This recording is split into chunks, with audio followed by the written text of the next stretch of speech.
Hello everybody, welcome to Ben's Toolbox Talk. I'm alone today, which is actually kind of nice. Wanted to film outside, it's nice out, it's a Friday, I've got a big mountain bike ride planned after work. It's 2:20, hoping to get out of here at like 4, go ride my bike. Speaking of riding bikes, there's someone riding a bike right there. Used to ride dirt bikes, then all my friends got hurt, so I kind of switched over to mountain bikes, which is still kind of dangerous, but a little less dangerous. So anyway, enough of that. I wanted to come on here today and talk about communication. Proper pathways of communication, how to effectively communicate, none of which I'm a professional at, but I think having a conversation with a camera in the front yard of the Associated General Contractors of Vermont is a good way to both embarrass myself and also maybe learn a few things from this sheet that I found on the internet, which is crazy because you can learn a lot from the internet if you just decide to look things up. So I guess the goal is always clear communication. I guess if you talk to people who work with me, they probably find them annoying because I'll ask the same question. I'll ask you a question and then I guess I'll be very specific and make sure I have an answer. Because I don't like doing the same thing twice, right? So if you ask me to do something, I'll probably have 3 follow-up questions to make sure I'm gonna do it exactly the way you want it so I don't have to do it again. And for some people that's annoying because, you know, maybe I'm asking too many questions, but in my head, I just wanna make sure I have a clear idea of what you want so that I can meet your expectations. So that's kind of a tactic that I use for clear communication is I have the follow-up questions to make sure I'm understanding your point. Now,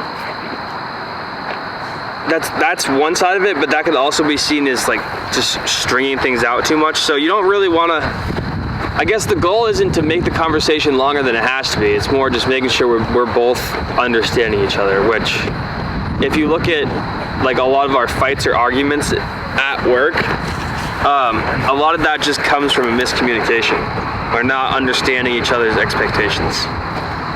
So now I feel like I'm a like self-help guru, which is like not what I want to be. I just have to do one of these things.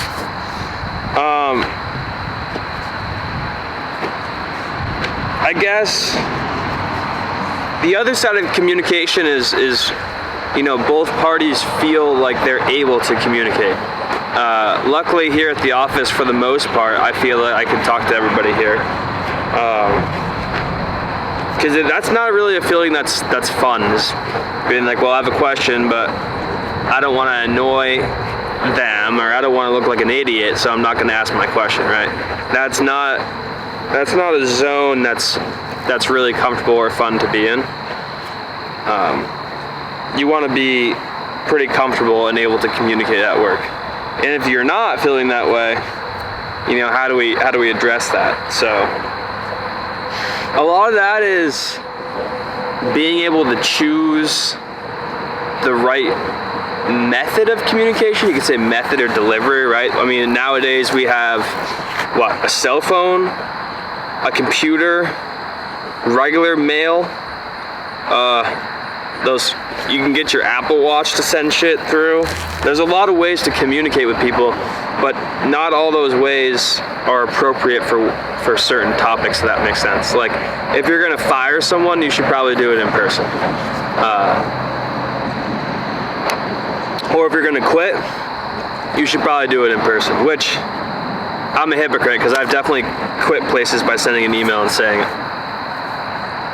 this is my 2-week notice. But I haven't done it here yet though, so that's pretty good. I got a good track record here.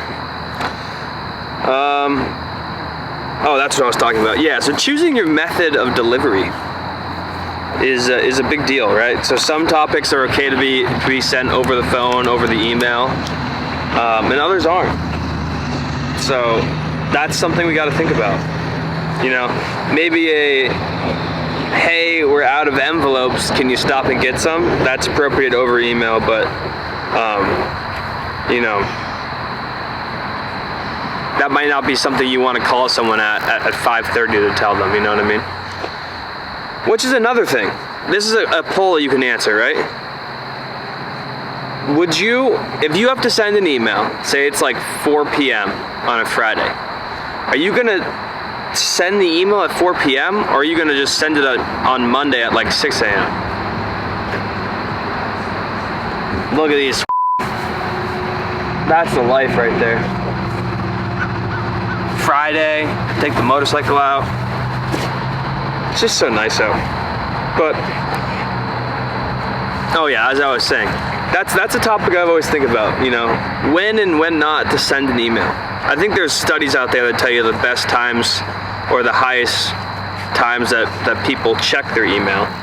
But if it's a Friday at like 6 and I've got an email I gotta send, I'll usually send it, but other times I'm like, oh, I'll just wait till Monday because I don't want to bother them, you know? Because sometimes I feel like, at the same time, email is not that personal, so it's not like it's going to bother them if I send them an email on a Saturday. But maybe a text would bother them because, you know, maybe not everyone wants to receive a work-related text on a Saturday. So it's kind of cool when you break it down like that and decide, you know, what's emailable and what's textable. And also, a lot of people don't even give out their cells for non-personal related issues. So that's a good thing. This has topics here, but I'm not really going through the topics.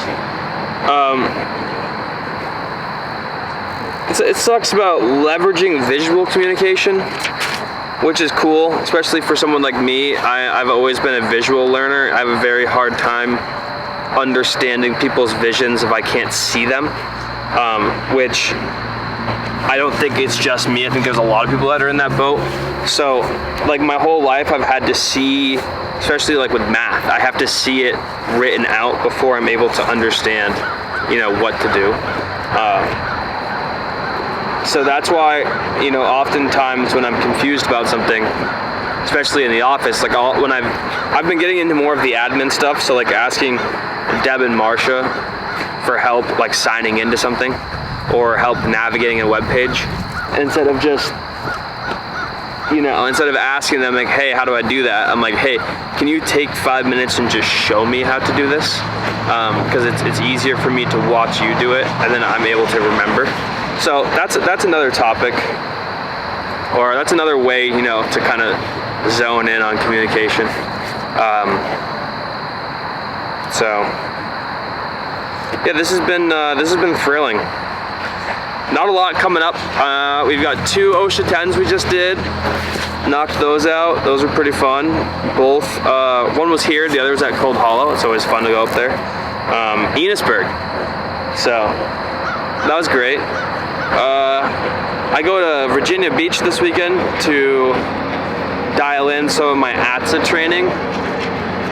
So that'll be cool. Although I'm not 25, so I can't rent a car. So maybe I'll rent a bike and I'll go drive around and do stuff, or ride around. Kind of just stuck at the hotel. I'm not really sure I can do anything. So, but yeah, to wrap things up, it's been a good summer. I'm enjoying the last few days. And I think everyone really needs to take a look at, you know, how we're communicating and how we can communicate better, and what that looks like. And maybe just asking someone, I know it sounds nerdy, but like, hey, how can I communicate more efficiently with you? Which I think is a lot of the problem, not understanding someone's expectations. If you don't understand someone's expectations, it's really hard to, you know, do what they want. Which is probably, you know, where I struggle the most. I have a hard time understanding people's expectations, which again is why I mentioned in the beginning I ask so many questions, but I want to make sure I do it right. And I don't like not doing things right, and I don't like failing. So I'd rather just ask a bunch of questions and be annoying the first time than have to come back to you in the end and say, ah, shit, I did it wrong. So yeah, that's your self-help guru here, letting everyone know how I navigate my difficult life of asking too many questions and being annoying. So if you're like me, you're not alone. But yeah, I hope everyone's had a great week. Got some good weather coming up. I'm looking forward to deer season. I'm looking forward to taking my snowmobile out of the trailer. I'm looking forward to taking my snowboard out of the basement. I'm taking a week off for deer season. Pretty excited about that. Stay up at camp. That's what I've got going on. If you want to email me and let me know if you have any cool stuff going on, we could talk, I guess. Yeah. Hopefully this went well and you were able to take something out of it. And yeah, this is great. This was wonderful. The office number is 802-223-2374. I'm not going to give my cell phone number out because that would not be a reliable form of communication with me. But the office phone number is pretty good, and my email is pretty good too. That's ben@agcvt.org. Yeah.